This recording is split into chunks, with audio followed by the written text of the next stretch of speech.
Good morning, USC. I'm Ashley Epperson. I'm Justin Oakey. I'm Spencer Buckler. And I'm Sydney Edwards. Welcome to Friday Morning Live. Coming up this morning, your new student government executives were inaugurated Thursday. News 4 has the coverage. Stay tuned. Earlier this week, the charges against Jussie Smollett were dropped, but is he in the clear? The latest Brexit meeting shows no results, but the British Prime Minister is giving one more push. We have the story. The pollen has been almost unbearable this past week, but the temperature is starting to rise. Stay tuned for your week forecast. And Cardi B takes a stand against her controversial past. We have the details. USC is wrapping up its first diversity week. Later, we'll have an executive interview with Amelia Wilkes, who, together with student government, put on the week of events. You want to miss it. All that and more coming your way on Friday Morning Live. Live from the Kennedy Greenhouse Studio. Feel good. Feel informed. Feel Friday. This is Friday Morning Live.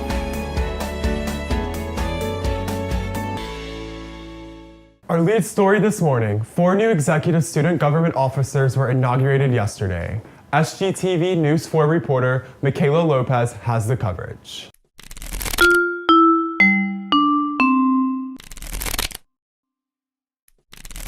The 2019 student government inauguration took place Thursday afternoon at Rutledge College. The new student senate and the 4 new executive officers, including Speaker of the Senate Davis Latham, Treasurer Kate Lewis, Student Body Vice President Sophie Davish, and Student Body President Luke Rankin, were sworn in, followed by President Pastides addressing the new administration with words of encouragement. So I say to each of the candidates, those successful and those who just missed, that you are destined for a successful life, both professionally and your personal life as well. Each new officer gave a speech thanking all those involved in their campaigns. After the ceremony, those in attendance went over to the President's Mansion, where we got to speak with the newly elected Vice President and President about how they plan on working together in the coming term. Everybody was such great friends from the beginning going into this process, and knowing that no matter what, we're here to better serve our students and to represent, our students and what they want and what they need. And so it's not really that, I guess you could say you're against each other, but we really weren't. And so that's never been a mentality. I think it's just been, hey, this is where we are. The students elected us to do this job. How are we going to come together and let's go? The energy and the passion he has for this university makes me so proud to stand alongside him, whether we're in DC talking to important people or just out talking to students on the horseshoe. We have the passion for the university. We have the energy. We're ready to get things done. We're ready to do it together. For SGTV News 4, I'm Michaela Lopez.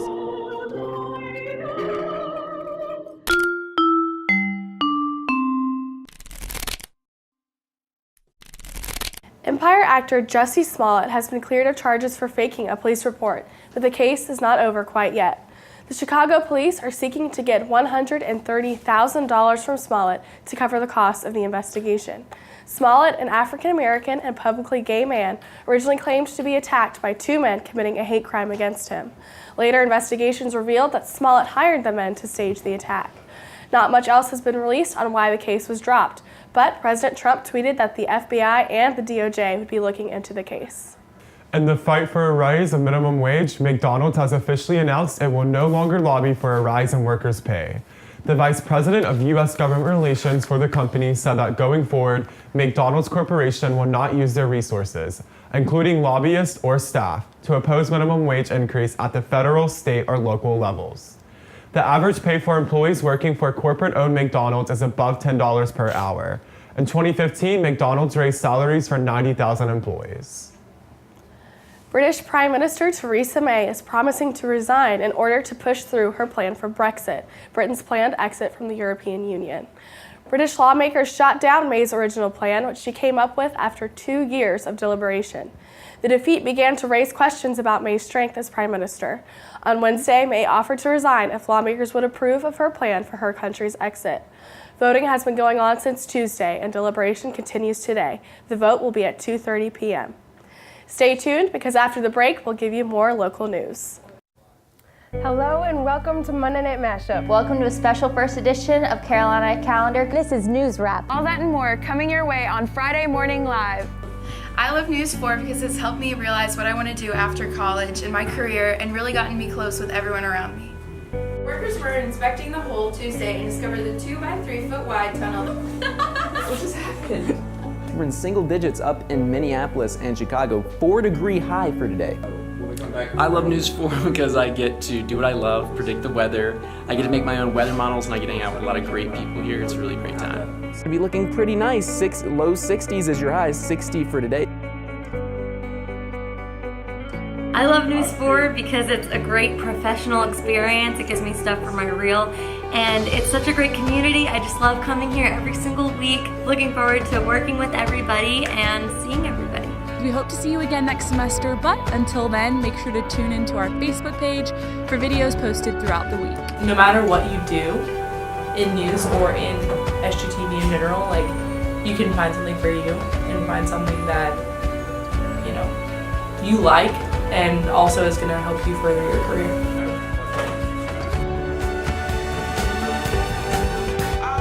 I didn't really get started until halfway through my first semester. And now looking back, I pretty much owe my entire college experience so far to SGTV. I love being at SGTV because it's filled with passionate people who love what they do here, with whether it's news, entertainment, whatever section, and you'll find the most amazing people here. The Trump administration and lawyers for CNN are waiting for Judge Timothy J. Kelly to decide on one of CNN's journalists being suspended. I love News 4 because I get to work with news directors like you, Spence, and also it's just it's a place where everyone loves broadcasting and news as much as you do, so what more could you ask for?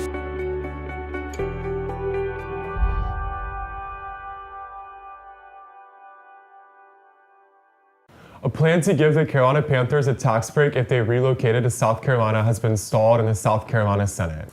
Today, the House passed a bill to give the NFL team tax breaks considering the economic incentives it would bring to South Carolina if they were to move. But Thursday, Senator Dick Harpootlian delayed the debate for the proposal, stating that he needs to see more evidence. Governor McMaster and other state leaders have shared their interest in approval of the Carolina Panther move. A USC upstate student and Columbia native was shot and killed Tuesday at his campus apartment in Spartanburg. Evan Gaines suffered an injury to the chest and died after being transported to the hospital late that night. Police and the local sheriff's office are investigating this as a homicide. No information about a suspect has been released.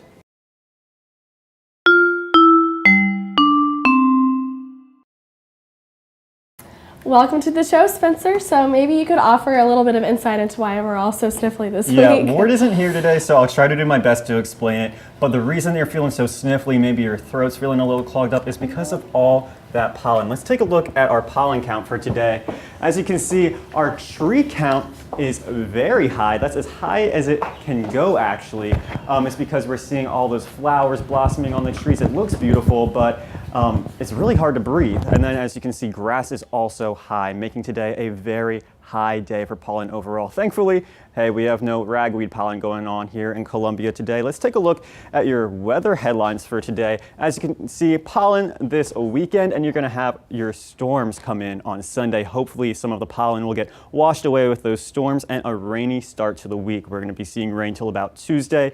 And with that rain, we're going to be seeing temperatures all over the place this week. Let's look at your temperatures across the state today. As you can see along the coast, it's a little bit colder than the rest of the state. 69 in Myrtle Beach, 70 in Charleston, and 71 in Hilton Head. Here in Columbia, 77. And look at the upstate, mid-70s as well. 75 in Greenville and Greenwood. Also in Aiken and Orangeburg, we're seeing a lot of 75s right there in the mid-70s. Pretty much perfect weather.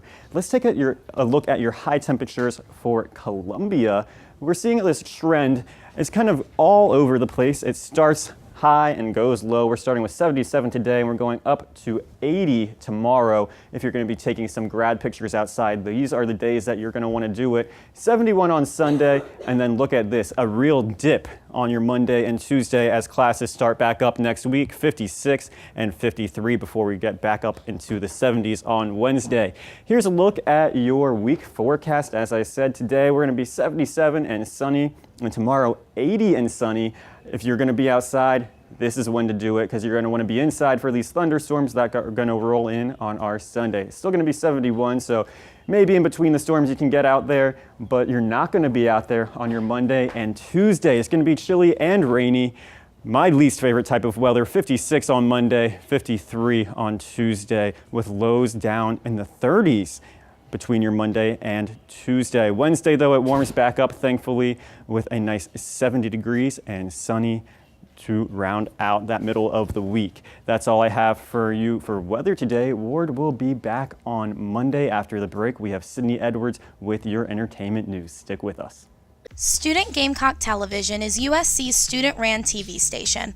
Our office is located in the Student Media Wing of Russell House in room 344. SGTV is composed of 5 channels. First, get all your student news with SGTV News 4. From segments like Man on the Street to the live broadcasted Monday Night Mashup, you're sure to bring out the journalist in you.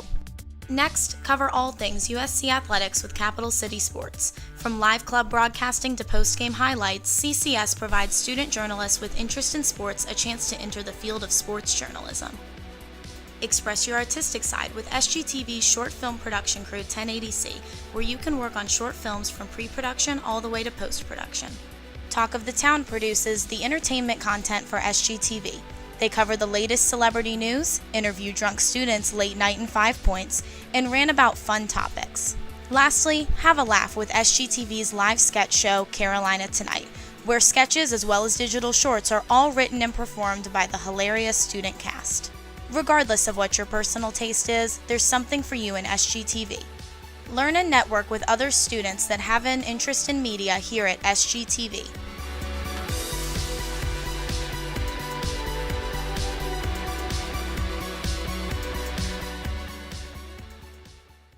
Award-winning rapper Cardi B spoke out after videos from her past resurfaced from 3 years ago. The 26-year-old rapper said she drugged and robbed men in her days as a dancer. She went on to say that she was not glorifying her past, but opening up to her fans about her means of getting by. The hashtag Surviving Cardi B gained traction on Instagram, spoofing the Lifetime special Surviving R. Kelly. Cardi B did tweet about this resurfaced video. You can find that message on her Twitter at @IamCardiB. The American romantic comedy drama Sex and the City concluded their 6th season in 2004, but apparently author Candace Bushnell has more in store for her fan base.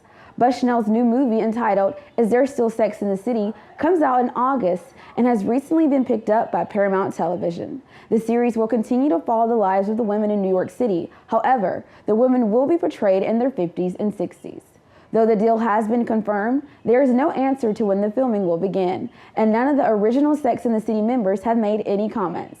That's all I have for your entertainment news this Friday morning, but after the break, we have an exclusive interview that you won't want to miss. Thanks for tuning in to Carolina College. We have some things to get you involved and learn more about your campus. That's The right. USC It's your Symphony week. Orchestra has their opening night Tuesday at 7:30 p.m. at the Koger Center for the Arts. Admission is free for anybody with a Carolina card. This year marks the 21st time the South Carolina Attorney General will host Silent Witness, a ceremony to honor the